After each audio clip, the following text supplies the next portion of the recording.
If your iPhone screen isn't working or it's just black and unresponsive, here's how you can turn it off without needing to touch the screen. This works on iPhones from the iPhone 8 and up. First, press the volume up button quickly. Then do the same with the volume down button. Right after that, press and hold the side button, the one on the right side of your phone. Keep holding it. The screen will go black and you'll see the Apple logo pop up. If you keep holding the button even after the logo appears, the screen will eventually go completely dark and stay off. Once the screen is off and the Apple logo disappears, you can let go. At that point, your iPhone should be powered off. If you want to turn it back on later, just press and hold the side button until the Apple logo shows again. If the phone doesn't turn off the first time, try removing your case because some cases make the side button harder to press.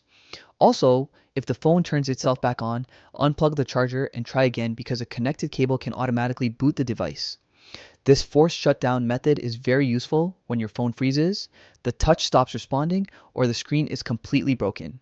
It lets you turn off the device safely without needing to wait for the battery to drain or using any tools. If the issue keeps happening, consider backing up your data and getting the screen or buttons checked to avoid bigger problems later.